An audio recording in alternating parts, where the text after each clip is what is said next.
Good afternoon. Smart investor స్వాగతం. Stock markets లాభాల బాటలో ప్రయాణిస్తున్నాయి. నిన్నటి విరామం తర్వాత మళ్ళీ లాభాల పర్వం కొనసాగుతోంది. 130 పాయింట్ల లాభంతో సెన్సెక్స్, 30 పాయింట్ల లాభంతో మళ్ళీ 8400 సమీపంలో 8391 దగ్గర నిఫ్టీ కన్సాలిడేట్ అవుతున్నాయని చెప్పుకోవచ్చు. మార్కెట్స్ మార్నింగ్ కొంచెం వీక్గా ఉన్నాయి, బట్ లాస్ట్ 1.5 అవర్స్ నుంచి మళ్ళీ ప్రాఫిట్స్ ఉన్నాయి. ఐటీ, ఎఫ్ఎంసీజీ రెండు కొద్దిగా డ్రాగ్ చేస్తున్నప్పుడు కూడా ఇతర స్టాక్స్ ఇండెక్స్కు సపోర్ట్గా నిలిచేందుకు ప్రయత్నం చేస్తున్నాయి. బజాజ్ ఆటో 3% పెరిగింది, అలాగే వేదాంత 2.7%, కెయిన్, డాక్టర్ రెడ్డీస్, హెచ్డిఎఫ్సి ఇవి నిఫ్టీలో టాప్ గైనర్స్. నష్టాల్లో ఉన్న స్టాక్స్ చూస్తే టెక్ మహీంద్రా 2.4% నష్టపోయింది, Cipla 1.5%, HCl tech, Wipro, Mahindra and Mahindra ఇటువంటి స్టాక్స్ నష్టాల్లో ట్రేడ్ అవుతున్నాయి. సో అమృత్ ప్రాజెక్ట్ పేరుతో ప్రధాని నరేంద్ర మోడీ ఇవాళ ప్రభుత్వం తన ఎన్డీఏ ప్రభుత్వం చేపట్టిన స్మార్ట్ సిటీస్ ప్రాజెక్టుకు పచ్చజెండా ఊపారు. దీంతో ఇన్ఫ్రా స్టాక్స్ లో కొంత యాక్టివిటీ కనిపిస్తుంది. ఎన్బిసిసి 9% పెరిగింది, స్మార్ట్ లింక్, స్నైడర్ ఎలక్ట్రిక్ ఇటువంటి స్టాక్స్ లో స్ట్రాంగ్ ప్రైస్ యాక్షన్ గమనిస్తున్నాం. అలాగే ఇతర స్టాక్ స్పెసిఫిక్ యాక్షన్ ఒకసారి చూస్తే జేబీఎఫ్ ఇండస్ట్రీస్ 15% పెరిగింది, Indo Count industries, Federal Bank, Aegis Logistics, Hindustan Copper ఇటువంటి స్టాక్స్ లో మనకి strong price movement, price action కనిపిస్తుంది. అలాగే పిఎస్యూ స్టాక్స్ లో కొంత ఎక్కువ యాక్షన్ కేంద్రీకృతమైనట్లు కనిపిస్తుంది. అండ్ బ్యాంక్ నిఫ్టీ కూడా స్ట్రాంగ్ గానే ఉంది. బ్యాంక్ నిఫ్టీ మార్నింగ్ వీక్గా ఉన్నప్పటికీ ఇప్పుడు ఆల్మోస్ట్ 0.6-0.7% లాభంతో ట్రేడ్ అవుతుంది. అండ్ స్టాక్ స్పెసిఫిక్ యాక్షన్ లో నష్టపోయిన స్టాక్స్ లిస్ట్ చూస్తే కేపీఈటీ టెక్నాలజీస్ ఒక దశలో ఆల్మోస్ట్ 10% నష్టపోయింది. ప్రమోటర్స్ గత కొంతకాలంగా ఈ స్టాక్ వీక్గా ఉంది. ఇవాళ వార్తలు వచ్చాయి ప్రమోటర్స్ టేక్ అమ్ముకుంటున్నారని, అలాగే రకరకాల వదంతులు, రూమర్స్ రావడంతో ఈ స్టాక్ లో నష్టాలు చూసాం. అయితే మీడియా, ఈ ప్రమోటర్స్ మీడియాకు ఒక కమ్యూనికేషన్ ఇవ్వడం జరిగింది. దానిలో ప్రమోటర్స్ ఎటువంటి స్టాక్ అమ్ముకోవడం లేదు, అలాగే సంస్థాగత ఇన్వెస్టర్స్ కూడా ఈక్విటీలోంచి వైదొలగడం లేదు అంటూ ఒక క్లారిఫికేషన్ ఇవ్వడంతో కొంత రికవర్ అయింది. అండ్ పర్సిస్టెంట్ సిస్టమ్స్ ఇచ్చిన వీక్ Q1 గైడెన్స్ కూడా ఈ స్టాక్ మీద పనిచేస్తుంది. కేపీఐటీ, ప్రత్యేకించి కేపీఐటీ మీద, అలాగే ఇతర మిడ్ క్యాప్ ఐటీ స్టాక్స్ మీద కూడా మనకు ప్రభావం కనిపిస్తుంది. అలాగే ఫెడరల్ బ్యాంక్ ఇవాళ టాప్ గెయినర్ 5.7% జూనియర్ నిఫ్టీలో. డాబర్, ఐషర్ మోటార్స్, కాన్కార్ ఇటువంటి స్టాక్స్ లో కూడా మనం ప్రైస్ యాక్షన్ చూస్తూ ఉన్నాం.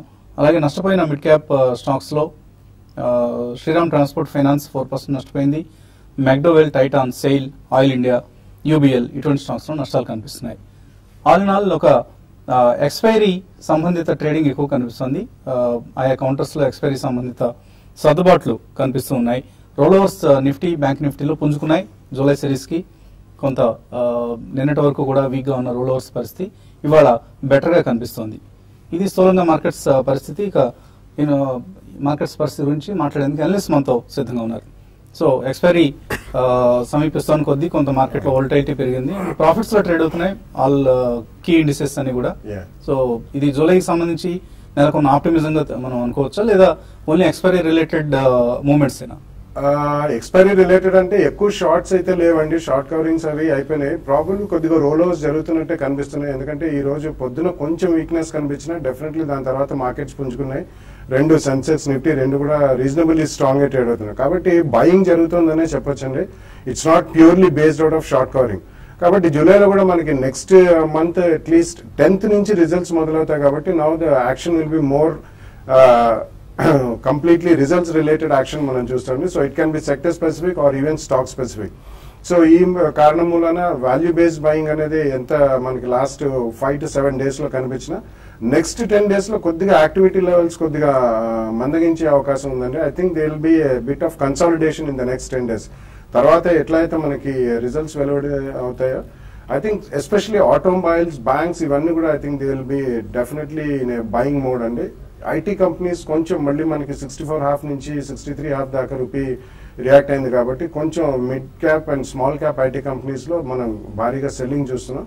ఎందుకంటే ఫస్ట్ క్వార్టర్ డెఫినెట్లీ వాళ్ళకి H1B వీసా కాస్ట్లు ప్లస్ ఇంక్రిమెంట్స్ ఇవన్నీ కూడా ఉంటాయి. కాబట్టి లార్జ్ క్యాప్ కంపెనీస్ కి అంతగా అది డిఫరెన్స్ రాదు, బట్ మిడ్ క్యాప్ ఐటీలో వస్తుంది. సో ఫార్మస్యూటికల్స్ లో మళ్ళీ లాస్ట్ 2 days నుంచి ప్రైస్ యాక్షన్ మనం కొద్దిగా చూస్తున్నాం. సో ఇవన్నీ చూసుకుంటే మాత్రం డెఫినెట్లీ నెక్స్ట్ 10 days లో కన్సాలిడేషన్ ఫేజ్ లోనే మార్కెట్ వెళ్లే అవకాశం ఎక్కువ కనిపిస్తుందండి. పోస్ట్ జూలై 10th ఎప్పుడైతే మనకి రిజల్ట్స్ వెలువడితే ఐ థింక్ ఒక ట్రెజెక్టరీ అనేది మళ్ళీ అక్కడ మనకి ఫామ్ అవుతుంది. బట్ నెక్స్ట్ 10 days లో ఎక్కడైనా వీక్నెస్ కనిపిస్తే మాత్రం definitely one should buy in to specific stocks in good sectors. So technical ఎటువంటి సలహా ఇస్తారు ట్రేడర్స్ కి? మార్కెట్ ఇవాళ రెండో రోజు కూడా చూస్తే కనుక 8,400 ఒక మేజర్ రెసిస్టెన్స్ ని కొంచెం పరీక్షిస్తోంది. నిన్న ఆ లెవెల్ కి వచ్చి ఒక intraday last half an hour strong reaction చూసాము. ఇవాళ కూడా రెండోసారి కూడా పరీక్షిస్తుంది. ఇవాళ చాలా కీలకము. మార్కెట్ ఏమాత్రం కొంచెం స్ట్రెంత్ చూసి 8,400 పైన కనుక క్లోజ్ అయిందంటే మటుకు కొంచెం మార్కెట్ సర్దుబాటు జరిగినట్టు, అప్పుడు మార్కెట్ ఫర్దర్ అప్ ట్రెండ్ ఉంటుంది అనుకోవచ్చు. అలా కాకుండా రెండో రోజు కూడా మార్కెట్ ఈ లెవెల్ విఫలమయ్యి క్లోజింగ్ సమయానికి లాస్ట్ 1 hour ఏమైనా కొంచెం కరెక్షన్ వచ్చి ఈ లెవెల్ కిందే క్లోజ్ అవుతే మటుకు నెక్స్ట్ ఫ్యూ డేస్ ఒక మైనర్ కన్సాలిడేషన్ అనేది వచ్చే అవకాశం ఉంది. అప్పుడు ఒక 100 points డిప్ 8,300 వరకు వచ్చే అవకాశం ఉంది.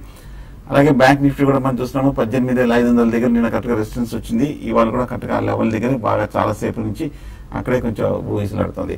ఈ లెవెల్ కీలకమైన 18,500 పైన కనుక క్లోజ్ అయిందంటే ఒక బ్యాంక్ స్టాక్స్ లో కూడా ఒక ర్యాలీ వచ్చే అవకాశం ఉంది. సో ఈ 2 లెవెల్స్ అధిగమించి దానిపైన క్లోజ్ అవుతుందా లేదా అనేది ఇవాళ మనకి కాసేపట్లో తెలుస్తుంది. ఆన్ ద హోల్ మార్కెట్ కొంచెం పాజిటివ్ గానే ఉంది కాబట్టి లాంగ్ పొజిషన్స్ ని స్ట్రిక్ట్ గా స్టాప్ లాస్ పెట్టి హోల్డ్ చేయండి. ఫ్రెష్ లాంగ్ అయితే హైయర్ లెవెల్లో రిస్క్ అనిపిస్తుంది. కొంచెం ఒక డిప్, ఒక చిన్న ఓవర్ స్పాట్ పొజిషన్ అడ్జస్ట్ అయ్యి ఒక కరెక్షన్ తర్వాత డిక్లైన్ లో కొనొచ్చు. So Thursday afternoon smart invest లో పర్సనల్ ఫైనాన్స్ సంబంధించిన అంశాలు మాట్లాడేందుకు బాలరాజు గారు సిద్ధంగా ఉన్నారు. సో ఈసారి ట్యాక్స్ ఇన్వెస్ట్మెంట్స్ గురించి, ఈక్విటీ లింక్డ్ సేవింగ్ స్కీమ్స్ గురించి మాట్లాడేందుకు సిద్ధంగా ఉన్నారు. సో ఈఎల్ఎస్ఎస్ స్కీమ్స్ గురించి, పబ్లిక్ ప్రావిడెంట్ ఫండ్ అండి, జీపీఎఫ్. ఓకే, ట్యాక్స్ రెవెన్యూస్ లో one of the important schemes లో పబ్లిక్ ప్రావిడెంట్ ఫండ్ ఒకటి. గతంలో చాలా అట్రాక్టివ్ గా ఉండేది ఇంట్రెస్ట్ రేట్స్ పరంగా. ఒక దశలో 2 figure లో ఉన్న రేట్స్ ఇప్పుడు 9% కింద రిటర్న్ ఇస్తున్నాయి. పీపీఎఫ్ ఏ విధంగా ఉపయోగపడుతుంది ట్యాక్స్ సేవర్స్ కి? Right, PPF is one of the most important investment అండి. First to tax saving tax, ఆ విధంగానే మన గోల్స్ ని అచీవ్ చేయడానికి కూడా, వెల్త్ అక్యుములేట్ చేయడానికి ఒక మంచి ఇన్వెస్ట్మెంట్ అని చెప్పుకోవచ్చు మనము. సో ఆర్గనైజ్డ్ సెక్టర్ అయితే ఏమైతే ఉందో అందులో ఎంప్లాయీ ప్రావిడెంట్ ఫండ్ డిడక్షన్ ఉంటుంది. సో ఎంప్లాయీస్ దానికి కాంట్రిబ్యూట్ చేస్తూ ఉంటారు. మేజర్ గా అనార్గనైజ్డ్ సెక్టర్ ఏదైతే ఉంటుందో, బిజినెస్ పీపుల్ కానీ వేరే వాళ్ళు కానీ ఎవరికైతే ఈపీఎఫ్ ఉండదో అలాంటి వాళ్ళు పీపీఎఫ్ లో ఇన్వెస్ట్మెంట్ చేసుకోవచ్చు. ఎవరైనా ఇన్వెస్ట్మెంట్ చేసుకోవచ్చు. సో మినిమం 500 రూపీస్ ఇన్వెస్ట్మెంట్ అండి ఇందులో చేసుకోవచ్చు. అండ్ మాక్సిమం వచ్చేసి 1,50,000 rupees. So number of installments in year మనం ఇన్వెస్ట్మెంట్ చేయాల్సింది 12 ఇన్స్టాల్మెంట్స్ అండి మాక్సిమం. ఒకేసారి 1,50,000 ఇన్వెస్ట్మెంట్ చేసుకోవచ్చు. లేకపోతే ఇన్స్టాల్మెంట్ బేసిస్ లో కూడా మనం మాక్సిమం 12 ఇన్స్టాల్మెంట్స్ లో ఇది ఇన్వెస్ట్మెంట్ చేసుకోవచ్చు. ప్రస్తుతం ఇందులో ఉన్న ఇంట్రెస్ట్ రేట్ వచ్చేసి 8.7%. సో జనరల్ గా ఇంట్రెస్ట్ రేట్ అనేది మార్కెట్ ఫ్లక్చుయేషన్ బట్టి ఉంటుంది. బట్ సాధారణంగా ఇందులో ఇంట్రెస్ట్ రేట్ అనేది అంత ఈజీగా తగ్గదు. మార్కెట్ రేట్స్ ప్రకారం కూడా అంత ఈజీగా తగ్గదు. సో మనకు వచ్చే రిటర్న్స్ అన్ని కూడా ఇందులో it is completely tax free. ఇందులో మనకు లోన్ ఫెసిలిటీ కూడా ఉంటుందండి. 3 years తర్వాత మనం లోన్ తీసుకోవచ్చు. అండ్ 7 years తర్వాత పార్షల్ విత్డ్రాల్ ఫెసిలిటీ కూడా ఇందులో ఉంటుంది. So overall 15-year lock-in period. 15 years తర్వాత మనము ఎక్స్టెండ్ చేసుకోవడానికి కూడా వీలుంటుంది. విత్ కాంట్రిబ్యూషన్ అయినా చేసుకోవచ్చు, వితౌట్ కాంట్రిబ్యూషన్ కూడా చేసుకోవచ్చు. బ్లాక్ ఆఫ్ 5 years మనం అది ఎక్స్టెండ్ చేసుకోవచ్చు. జనరల్ గా for all practical purpose 2 times extension ఇస్తారనమాట. So it can be extended perpetually. But general గా పోస్ట్ ఆఫీస్ లో 2 times కంటే ఎక్కువ ఎక్స్టెన్షన్ చేయడానికి డిస్కరేజ్ చేస్తారు. అండ్ ఇదొక మంచి ఇన్వెస్ట్మెంట్ అని చెప్పుకోవచ్చు. ఎందుకంటే మనకు 8.7% ట్యాక్స్ ఫ్రీ రిటర్న్ అంటే 30% స్లాబ్ లో ఎవరైతే ఉంటారో it is as good as getting 12% plus taxable FD or something like that. So 8.7% is a very good return. And ఎవరైనా ఒక 5,000 రూపీస్ పర్ మంత్ కనుక ఇందులో ఇన్వెస్ట్మెంట్ చేశారనుకుంటే 15 years కి చేస్తే కనుక దాదాపు 17.2 lakhs ఇందులో అక్యుములేట్ అవడానికి ఛాన్స్ ఉంటుంది. అదే 20 years కనుక కంటిన్యూ చేస్తే 29.68 lakhs. అండ్ 25 years కనుక చేస్తే దాదాపు 48.61 lakhs ఇందులో అక్యుములేట్ అవుతాయి. అండ్ మనం ఒక 1 crore కూడా ఇందులో అక్యుములేట్ అవడానికి కూడా ఛాన్స్ ఉంటుంది అనమాట. ఎవరైతే 10,500 రూపీస్ పర్ మంత్ 25 years కి ఇన్వెస్ట్మెంట్ చేస్తే దాదాపు 1 crore 2 lakhs ఇందులో అక్యుములేట్ అవడానికి ఛాన్స్ ఉంటుంది. So PPF can also make us crorepati అండి. సో ఇవన్నీ కూడా మంచి మంచి బెనిఫిట్స్ ఉన్నాయి. అండ్ చాలా దీర్ఘకాలం పడుతుంది కాకపోతే. అవునండి. అండ్ ఎక్కువ మొత్తం కూడా ఇన్వెస్ట్ చేయాల్సి ఉంటుంది. రైట్. అదే మా ఈక్విటీ స్కీమ్స్ లో అయితే భారీ రిటర్న్స్ ఉంటాయి. జస్ట్ 1 year లోనే, లాస్ట్ 1 year లో చూస్తేనే 35-40% రిటర్న్ ఇచ్చిన స్కీమ్స్ చాలా డెఫినెట్. ఈఎల్ఎస్ఎస్ స్కీమ్స్ లో ఈక్విటీకి దీనికి మనం కంపేర్ ఈక్విటీ ఎక్స్పోజర్ ఎవరికి లేదు, తీసుకోదలుచుకోలేదు, రిస్క్ తీసుకోవడం ఇష్టం లేదు, వాళ్ళు మాత్రం PPF లో ఇన్వెస్ట్ చేయొచ్చు. Otherwise any day ELSS are always the best investment అండి. Part of asset allocation PPF కూడా మనం కన్సిడర్ చేసుకోవచ్చు. ఓకే, కాలర్స్ లైన్ ఉన్నారు. మొదటి కాలర్ హైదరాబాద్ నుంచి విజయ్. హలో, గుడ్ ఆఫ్టర్నూన్, అడగండి. Sir, CCL product and Tata cost లో ఏది బెస్ట్? ఒక 5 years ఏ రేట్ ఎంట్రీ కొన్ని కూడా. రెండు కాఫీ స్టాక్స్ అడుగుతున్నారు. బ్రూక్ బాండ్ మంచిదా లేకపోతే లిప్టన్ మంచిదా అంటే ఏది చెప్తారు? I would go with CCL అండి, బికాస్ CCL కి నెక్స్ట్ 2 to 3 years దాకా excellent visibility of their expansion అండి. వియత్నాం లో వాళ్ళు ఆల్మోస్ట్ ఇండియాలో ఉన్నంత పెద్ద ప్రాజెక్ట్ పెట్టారు. Phase wise last year start అయినది. నెక్స్ట్ 2-3 years లో 100% production capacity with expandable capacity కూడా ఉంది, విత్ కంప్లీట్ ట్యాక్స్ బెనిఫిట్స్. కాబట్టి CCL అబౌట్ 180 జోన్ లో ఉందండి. ఇప్పుడు బై ఛాన్స్ ఏమన్నా కొద్దిగా మార్కెట్ రియాక్ట్ అయ్యేది 150 అలా వస్తే మాత్రం డెఫినెట్లీ కొనండి. ఇక్కడ కూడా కొనొచ్చు, 2 price points లో కొనొచ్చు విత్ 10-15%. నెక్స్ట్ 5 years అంటున్నాను కాబట్టి I think definitely you get very good gains. So నేను జస్ట్ ఉదాహరణకి చెప్పిన 2 బ్రాండ్స్ కూడా ఈ 2 కంపెనీలు కాదు, అవి HUL చెందిన బ్రాండ్స్. దయచేసి గమనించండి. మరిన్ని కాల్స్, మెయిల్స్ తీసుకునే ముందు కాసేపు ప్రకటనలు.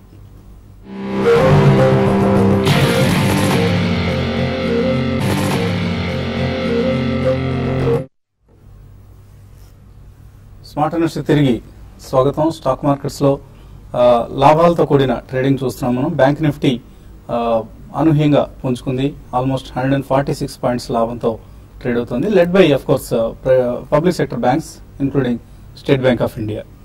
అలాగే మన రెగ్యులర్ ప్రేక్షకులు కొండూరు శివప్రసాద్ పంపించారు. గత 15 ఏళ్లలో కనుక చూస్తే ELSS given more than 15% return. And రాబోయే రోజుల్లో PPF లో వడ్డీ రేట్లు తగ్గే అవకాశం ఉంది కాబట్టి PPF ELSS తో కంపీట్ చేయలేకపోవచ్చు అని. ELSS, PPF 2 డిఫరెంట్ ఇన్వెస్ట్మెంట్స్ అండి. సో రెండింటిని కంపేర్ కూడా చేయలేము మనము. కాకపోతే ఎవరైతే ట్యాక్స్ సేవింగ్ చేయాలనుకుంటారో ETC సెక్షన్ కింద ఉన్నది మొత్తం PPF లో పెట్టకుండా మెజారిటీ పోర్షన్ 60 to 70% ELSS కి అలొకేట్ చేసి 30 to 40% PPF కి అలొకేట్ చేసుకుంటాం. ఎందుకంటే మనం ఉన్నది మొత్తం ఈక్విటీలో ఇన్వెస్ట్మెంట్ చేస్తే many people may not be able to adjust to the volatility. ఉదాహరణకి 70-30% రేషియో మనం తీసుకుంటే కనుక దాదాపు 12+% రిటర్న్ రావడానికి ఛాన్స్ ఉంటుంది. 70% ELSS, 30% PPF. అదే 60-40 తీసుకున్నాం అనుకోండి, ELSS 60 అండ్ PPF 40 తీసుకుంటే దాదాపు 11.5% వరకు రిటర్న్ రావడానికి ఛాన్స్ ఉంటుంది. అండ్ 50-50 తీసుకుంటే దాదాపు 10.5 to 11% రిటర్న్ రావడానికి ఛాన్స్ ఉంటుంది.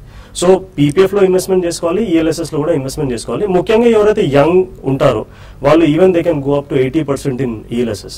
So PPF portion 30 to 40% minimize చేసుకొని majority of the portion ELSS లో పెట్టుకుంటే మనకు బెస్ట్ కాంబినేషన్ దొరుకుతుంది అండ్ మంచి రిటర్న్ కూడా రావడానికి అవకాశం ఉంటుంది. Will have the best of both the world's.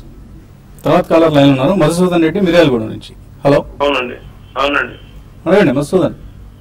Sir, provident fund commission లో ప్రావిడెంట్ ఫండ్ EPF లో మేము పెట్టి జమ చేసినటువంటిది సపోజ్ నాకు నా 33 years సర్వీస్ లో నాది 2,500 రూపాయలు జమ అయినాయి. 2,500 బ్యాంక్ ఇచ్చింది, మీరు ఇచ్చింది 10. ఏది 5,000 కలిపి నాకు 10,000 రూపాయలు జమ వచ్చేసింది. నేను యాజ్ రిటైర్డ్ ఎంప్లాయీ మేనేజర్ గా. అయితే నాకు వచ్చేటువంటి పెన్షన్ ఏంటంటే 900 రూపాయలు నాకు పెన్షన్ వస్తుందండి. నాకు 900 రూపాయలు పెన్షన్ వచ్చేస్తే నాకు ఇన్ని సంవత్సరాల నుంచి నేను 33 సంవత్సరాలు సర్వీస్ చేసి నేను 900 రూపాయల పెన్షన్ తీసుకుంటూ ఉంటే నాకు PF వల్ల మాకు ఏమొచ్చేసింది లాభం? PF వల్ల మాకు ఎంప్లాయీస్ ఏంటంటే సెంట్రల్ గవర్నమెంట్ ఎంజాయ్మెంట్ చేస్తుంది, స్టేట్ గవర్నమెంట్ ఎంజాయ్ చేస్తుంది, మా డబ్బులు పెట్టి ఎంజాయ్మెంట్ చేస్తుంది. మేము సంవత్సరాల కొద్ది తిరిగి ఢిల్లీకి వెళ్ళాము, అక్కడ కలిసినాము, ఇక్కడ కలిసినాం. అయినప్పుడు కూడా మమ్మల్ని ఎవ్వరు సమాధానం చెప్తలేదు. అసలు ఏంటి మాకు ఎంత పెన్షన్ ఫిక్స్ కావాలి, ఏ percentage of the pension fix కావాలి, మాకు ఎట్లా ఫిక్స్ అయింది పెన్షన్ అనేటువంటి. ఓకే అండి, మీరు నేను అడిగే ప్రశ్నకి మీరు సమాధానం వినిపించుకోవట్లేదు, మీ ఆవేదన మీరు వెళ్ళగక్కేస్తున్నారు. సో తర్వాత కాలర్ లైన్ ఉన్నారు. శివ కరీంనగర్ నుంచి. హలో. నమస్తే అండి, అడగండి శివ. సార్ నాడు పిఎండి 175, గట్టి 200, ఎస్బీఐ 285 ఉన్నాయి సార్. మరి రేటింగ్ వస్తుందా ఉంటుందా? అట్లే రిలయన్స్ ఈక్విటీ ఆపర్చునిటీస్ ఒక 1 lakh కూడా పెట్టాలనుకుంటున్నా, పెట్టచ్చు sir? Okay sir. Reliance equity opportunities fund. Reliance equity opportunities fund.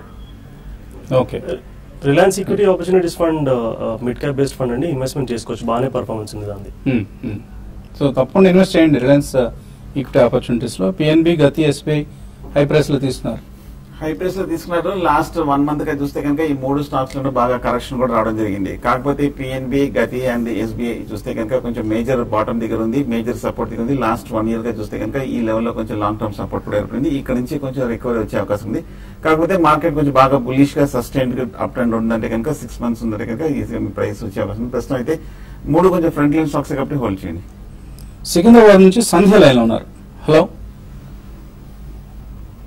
Monthly 2000 పెట్టగలుగుతామండి, ఎందులో ఇన్వెస్ట్ చేస్తే బాగుంటుంది తెలుసుకున్నాను. మీ ఏజ్ ఎంత అండి సంధ్య? అది 36 అండి. 36. ఎంతమంది పిల్లలు ఉన్నారు? ఒక బాబు. ఒక బాబు ఉన్నారు. 2000 రూపాయలు సేవ్ చేద్దాం అనుకుంటున్నారు. Mutual funds is the best option అండి. ఎటువంటి సలహా ఇస్తారు? 2000 రూపీస్ మీరు మంత్లీ ఇన్వెస్ట్మెంట్ చేసుకుంటే మ్యూచువల్ ఫండ్స్ లో మనకు దాదాపు 14 నుంచి 15% వరకు రాబడి రావడానికి ఛాన్స్ ఉంటుంది. సో పిల్లలు చిన్న ఏజ్ కనుక ఉంటే మనకు ఇంటర్మీడియట్, గ్రాడ్యుయేషన్, పోస్ట్ గ్రాడ్యుయేషన్ కి అవుట్ ఫ్లో ఎక్కువ ఉంటుంది. ఒకవేళ 18 years కనుక ఇన్వెస్ట్మెంట్ చేసుకుంటే 2000 రూపీస్ పర్ మంత్ మీకు దాదాపు 2,53,000 రూపీస్ మీకు అక్యుములేట్ అవుతాయండి. ఓకే. సో ఎటువంటి స్కీమ్స్ సజెస్ట్ చేస్తారు? సో మీరు Franklin India Prima plus ICICI Prudential focus blue chip fund లో 1000 రూపీస్ ఇన్వెస్ట్మెంట్ చేసుకుంటే సరిపోతుంది. సో ఈ 2 స్కీమ్స్ ని మీరు గుర్తుపెట్టుకోండి. ఫ్రాంక్లిన్ ఇండియాలో ప్రైమా ప్లస్ అనే ఫండ్, అలాగే ఐసిఐసిఐ ప్రుడెన్షియల్ లో ఫోకస్డ్ బ్లూ చిప్, ఈ 2 స్కీమ్స్ లో 1000 రూపాయలు ఇన్వెస్ట్ చేయండి. ఒకవేళ మీకు ఆ ఇన్వెస్ట్ చేయడం ఎలా అన్న అంశం గురించి ఏమైనా సందేహాలు ఉంటే మనకి మెయిల్ పంపించండి, business@tv5news.in.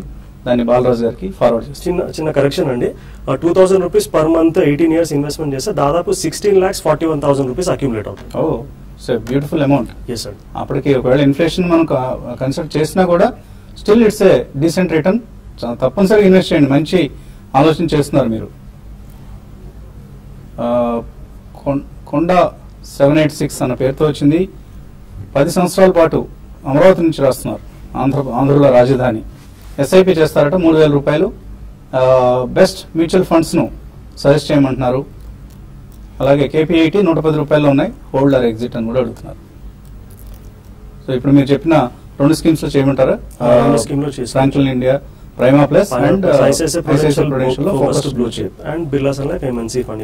Birla Sun Life MNC fund లో కూడా మీరు చేయొచ్చు. 1000 రూపాయలు చొప్పున 3 స్కీమ్స్ ను సెలెక్ట్ చేసుకోవచ్చు. KP80%. ఐ థింక్ KP80 నుంచి స్విచ్ ఓవర్ చేయొచ్చండి. అందులోంచి మీరు private sector banking especially DCB showing exceptionally good strength, almost similar price points లో దొరుకుతాయి. సో మీరు ఇందులోంచి ఒకవేళ లాస్ అయినా కానీ బయటపడి DCB కొనుక్కుంటే నెక్స్ట్ 2-3 years లో మంచి రిటర్న్ వస్తుంది. ఆదినారాయణ విజయవాడ నుంచి లాస్ట్ కాలర్ లైన్ ఉన్నారు. హలో. హలో సార్, నేను ఆదినారాయణ విజయవాడ నుంచి. అడగండి. శ్రీరేణుక 12 రూపాయల మీద ఒక 5,000 చేసుకున్నాను సార్. అది ఇప్పుడు ఉంచమంటారా, లేకపోతే ఏమన్నా వచ్చే 12 రూపాయలకు వచ్చే అవకాశం ఉందా సార్? 12 రూపాయలు ఉంది కదా అని 5,000 10,000 కొనేస్తారు. ఏముందిలే పెరకపోతుందా 20 రూపాయలు కాకపోతుందా అని అట్లా కొనకూడదండి. చిన్న షేర్లు అన్న మోజు వదిలించుకోవాలి. మీరు ఎప్పుడు కూడా మంచి షేర్లు, స్ట్రాంగ్ ఫండమెంటల్స్ ఉన్న కంపెనీస్ నే ఎన్నుకోవాలి. ఇటువంటి సీజనల్ ప్లే ఉన్న వాటిలో ఇరుక్కుంటారు మీరు. శ్రీరేణుక 12 రూపాయలు వచ్చే ఛాన్స్ కనిపిస్తుంది. డెఫినెట్లీ నో అండి. లాస్ట్ 3 to 4 years నుంచి కూడా కంటిన్యూస్లీ మనం TV5 ద్వారా చెప్తూనే ఉన్నాం షుగర్ స్టాక్స్ కి దూరంగా ఉండమని చెప్పి. ఎందుకంటే ఓవరాల్ గా షుగర్ ప్రైజెస్ అంత బాగాలేవు, ఇన్పుట్ కాస్ట్లు బాగా పెరిగాయి.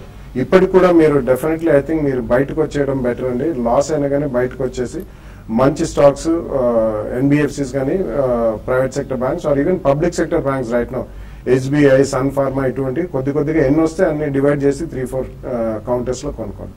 ఓకే, చాలా మెయిల్స్ మిగిలిపోయాయి కాబట్టి కాల్స్ తీసుకోలేకపోతున్నాం. థామస్ కుక్ 150 రూపాయల్లో హోల్డ్ చేస్తున్నారు. వెంకటేశ్వర్లు సెప్టెంబర్ 2014 నుంచి హోల్డ్ చేయొచ్చు. అది బాగా బులిష్ గా ఉన్న stock last couple of months లో ఉన్న రియాక్షన్ లో పెద్ద పార్టిసిపేట్ చేయలేదు. చాలా హైయర్ లెవెల్ లో స్ట్రాంగ్ గా కనిపిస్తుంది.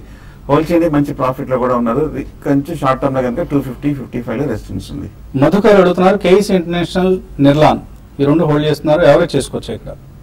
యావరేజ్ వద్దండి, ఉన్న స్టాక్ హోల్డ్ చేయండి. ఈ క్వార్టర్ రిజల్ట్స్ చూసిన తర్వాత కేఈసీ ఎస్పెషల్లీ ఈ ట్రాన్స్మిషన్ అండ్ డిస్ట్రిబ్యూషన్ అనేది మనకు కొంచెం నెక్స్ట్ క్వార్టర్ నుంచి మంచి రిజల్ట్స్ చూపించే అవకాశం ఉంది. So next already last quarter కూడా చాలా బాగుంది వాళ్ళ result.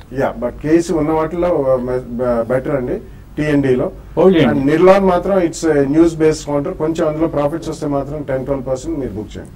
ITC Cipla long term కోసం ఎలా ఉంటాయి పవన్ కుమార్? సిప్లా కొంచెం స్ట్రాంగ్ గా ఉంటుందండి, కొంచెం ఫార్మా సెక్టర్, పైగా కొంచెం బాగా కరెక్షన్ కూడా వచ్చింది. సో లాంగ్ టర్మ్ కోసం సిప్లా స్ట్రాంగ్ గా ఉంటుంది.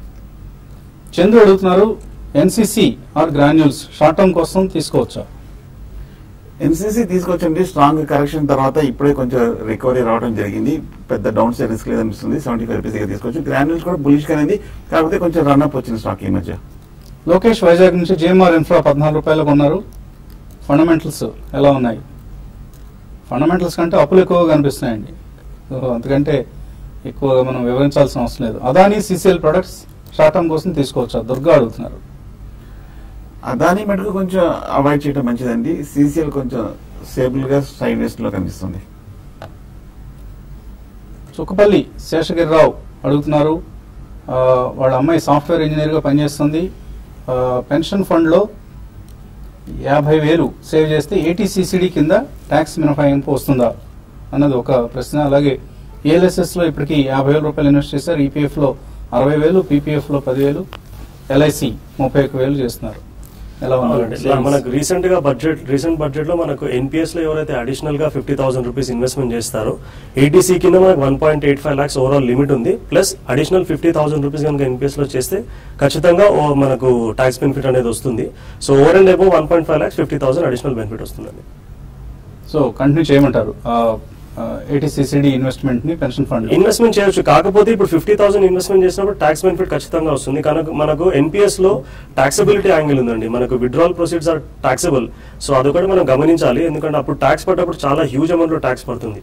సో అది ఆలోచించి ఆ ఇన్వెస్ట్మెంట్ ఆవిడ సెలెక్ట్ చేసుకున్న స్కీమ్ బాగా బెటర్ గా ఫేర్ చేయకపోతే, పెర్ఫార్మ్ చేయకపోతే, రిటర్న్స్ పూర్ గా ఉంటే ట్యాక్స్ బర్డెన్ ఎక్కువ ఉంటుంది, డబుల్ వాల్యూ ఉంటుందండి. అండ్ ఫ్యూచర్ లో మెచ్యూరిటీ టైమ్ లో కూడా మనకు ట్యాక్స్ పడుతుంది. అందులో go for more of ELSS లాంటి ఇన్వెస్ట్మెంట్స్ బెటర్ అంటారు. ELSS 1.5 lakhs లో చేసుకోవచ్చు. అడిషనల్ 50,000 బెనిఫిట్ ఇందులో ఇంకా 1.5 లో EPF, PPF, LIC, ELSS వీటిలో మీరు మేబీ EPF లో ఆల్రెడీ ఉన్నారు కాబట్టి PPF కూడా మీరు ELSS కి కన్వర్ట్ చేసుకోమనండి. ఇంకా యంగ్స్టరే కాబట్టి, సాఫ్ట్వేర్ ఇంజనీర్ గా చేస్తుంది అంటున్నారు కాబట్టి. అలాగే మధుకర్ దేశాయి అడుగుతున్నారు బోరోసిల్ తీసుకోవచ్చా ఇక్కడ? రీసెంట్లీ కొద్దిగా రన్అప్ వచ్చిన స్టాక్ అండి. Definitely packaging and glassware, Corning is the brand name అండి. It's a good company, but చాలా ఇల్లిక్విడ్ అండ్ చాలా స్మాల్ కౌంటర్ ఇది, కాబట్టి కొద్దిగా జాగ్రత్తగా ఉండండి. తీసుకున్నా కానీ ఎక్కడన్నా మేజర్ స్పాట్ వచ్చినప్పుడు ప్రాఫిట్ బుక్ చేయండి. ఓకే అండి. సో సెన్సెక్స్ 150 పాయింట్లు, నిఫ్టీ 34 పాయింట్ల లాభంతో ట్రేడ్ అవుతున్నాయి. ఇది ఇవాల్టి స్మార్ట్ ఇన్వెస్టర్. మళ్ళీ రేపు పొద్దున బిజినెస్ బ్రేక్ఫాస్ట్ కలుద్దాం.